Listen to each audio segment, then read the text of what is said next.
আসসালামু আলাইকুম। আশা করি সবাই ভালো আছেন। সোশ্যাল মিডিয়াতে এই ধরনের নামের ফটো এডিটিংগুলি কিন্তু খুবই ভাইরাল এবং ট্রেন্ডিংয়ে রয়েছে। আজকের এপিসোডে দেখাবো কিভাবে আপনারা এই ধরনের নামের ফটো এডিটিংগুলি করে নেবেন। তো চলুন ভিডিওটি শুরু করা যাক। এই ধরনের নামের ফটো এডিটিং করার জন্য আপনাদের প্রথম যে জিনিসটি প্রয়োজন হবে সেটি হচ্ছে একটি পাহাড়ের ব্যাকগ্রাউন্ড। তো আপনারা এই ধরনের পাহাড়ের ব্যাকগ্রাউন্ডগুলি কোথায় পাবেন তা আমি দেখিয়ে দিচ্ছি। প্রথমে আপনাদের মোবাইলের ক্রম বাজারে চলে যাবেন। এরপর সার্চ বারে এখানে লিখতে হবে নেচার বাংলাদেশ। এরপর সার্চ করতে হবে, অথবা আপনারা যদি নেচার লিখেও সার্চ দেন তাহলেও কিন্তু অনেক নেচারের ছবি চলে আসবে। এরপর আপনারা কি করবেন, এখানে দেখতে পাবেন ইমেজ নামে একটি অপশন আছে, এটির উপর ক্লিক করতে হবে। ক্লিক করার পর স্ক্রল করে নিচে আসতে হবে। নিচে আসার পর এখানে আপনারা অনেক নেচারের ছবি পেয়ে যাবেন। এই যে দেখতে পাচ্ছেন একটা নেচারের ছবি। তো আপনারা আপনাদের পছন্দ মতো যে কোনো একটা নেচারের ছবি আপনারা ডাউনলোড করে নেবেন এখান থেকে। নেচারের ছবি ডাউনলোড করে নেওয়ার পর আপনাদের একটি ফন্টের প্রয়োজন হবে। এই ফন্টটির নাম হচ্ছে উরবান জঙ্গল ফন্ট। আপনারা আবার গুগল ক্রোম বাজারে গিয়ে সার্চ করবেন উরবান জঙ্গল ফন্ট। এরপর সার্চ করতে হবে। সার্চ করার পর এখানে দেখতে পাবেন উরবান জঙ্গল ফন্টের লিঙ্ক চলে আসবে। এখানে আপনারা যাবেন।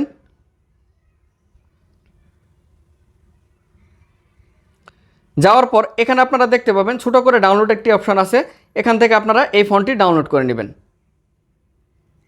আর আপনাদের সুবিধার্থে এই ফন্টটির লিঙ্ক আমার ভিডিওর ডেসক্রিপশন বক্সে দিয়ে দেব, সেখান থেকেও আপনারা ফন্টটি ডাউনলোড করে নিতে পারবেন। এরপর আপনাদের এটি কেটে দিতে হবে। কেটে দেওয়ার পর আপনারা কি করবেন, গুগল প্লে স্টোরে চলে যাবেন। গুগল প্লে স্টোরে আসার পর সার্চ বারে লিখবেন পিক্সেলঅ্যাপ। এরপর সার্চ করবেন। সার্চ করার পর এই যে দেখতে পাচ্ছেন পিক্সেলঅ্যাপ অ্যাপের লিঙ্কটা চলে আসছে। এই অ্যাপটাই আপনার মোবাইলে ইনস্টল করে নেবেন। আমার মোবাইলে এটি অলরেডি ইনস্টল করা আছে। অ্যাপটি আপনার মোবাইলে ইনস্টল করে নেওয়ার পর অ্যাপটি ওপেন করে নিতে হবে। অ্যাপটি ওপেন করে নেওয়ার পর এরকম একটি ইন্টারফেস চলে আসবে। এরপর আপনারা কি করবেন, এখানে নিচে দেখতে পাবেন এই যে এরকম একটি অপশন, এটির উপর ক্লিক করতে হবে।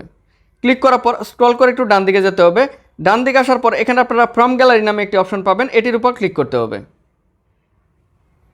ক্লিক করার পর আপনার কাঙ্ক্ষিত নেচারের ছবিটি ইনপুট করে নিতে হবে। তো আমি একটি নেচারের ছবি ইনপুট করে নিচ্ছি। এরপর ওকেতে ক্লিক করতে হবে। এরপর আপনারা এখানে দেখতে পাবেন নিউ টেক্সট নামে একটি অপশন আছে, এটির উপর ডাবল ক্লিক করতে হবে। ডাবল ক্লিক করার পর আপনারা আপনাদের নাম লিখে দিবেন এখানে।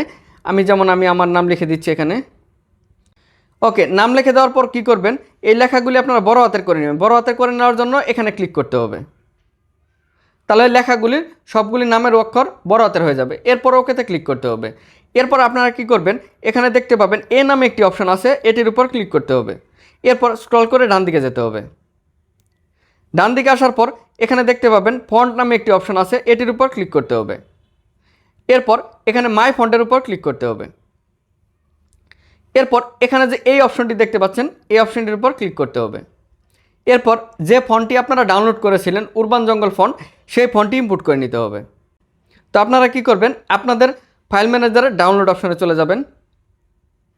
ডাউনলোড অপশনে আসার পর এই যে দেখতে পাবেন এখানে উরবান জঙ্গল ডেমো ফন্টটা, এই ফন্টটার উপর ক্লিক করতে হবে। ক্লিক করার পর অ্যাড সিলেক্টের উপর ক্লিক করতে হবে। এরপর মাই ফন্ট থেকে উরবান জঙ্গল ফন্টটি আপনার সিলেক্ট করে নিতে হবে। তো আমার এখানে অনেকগুলি ফন্ট আছে, স্ক্রল করে একটু নিচে যেতে হবে। এই যে দেখতে পাচ্ছেন মাই ফন্টে কিন্তু এই যে উরবান জঙ্গল ডেমো ফন্ট এইভাবে অ্যাড হয়ে থাকবে। এরপর এই ফন্টের উপর ক্লিক করতে হবে। এরপর ওকেতে ক্লিক করতে হবে। তো দেখতে পাচ্ছেন ফন্টটা কিন্তু চেঞ্জ হয়ে গেছে। এরপর এই ফন্টটা যদি আপনারা আরও বড় করতে চান, সেক্ষেত্রে আপনারা কী করবেন, স্ক্রল করে ডান দিকে যাবেন। ডান দিকে আসার পর এই সাইজের উপর ক্লিক করবেন। এরপর এটি টেনে এইভাবে করবেন, তাহলে কিন্তু এই ফন্টটা বড় হয়ে যাবে। দেখতে পাচ্ছেন এভাবে কিন্তু বড় হয়ে গেছে। তো আপনারা আপনাদের প্রয়োজন মতো বড় করে নেবেন। এরপর ওকেতে ক্লিক করতে হবে। এরপর এখানে দেখতে পাচ্ছেন ফন্টগুলি কিন্তু একটা আরেকটার সাথে লেগে আছে। তো এটা একটু স্পেস বাড়ানোর জন্য কি করবেন, আপনারা স্ক্রল করে আবার ডান দিকে যাবেন। ডান দিকে আসার পর এখানে আপনারা স্পেসিং নামে একটি অপশন দেখতে পাবেন, এটার উপর ক্লিক করতে হবে। এরপর এই প্লাস আইকনের উপর ক্লিক করলে কিন্তু এই প্রত্যেকটা অক্ষরের মাঝখানে কিন্তু স্পেস তৈরি হবে। দেখতে পাচ্ছেন এই যে স্পেস তৈরি হচ্ছে। তো আপনারা আপনাদের প্রয়োজন মতো স্পেসিং দিয়ে নেবেন। আমি 5 পর্যন্ত দিয়ে রাখলাম। এরপর ওকেতে ক্লিক করতে হবে। এরপর আপনারা ফন্টটা যেখানে বসাতে চান ওখানে আপনারা এইভাবে বসিয়ে নেবেন।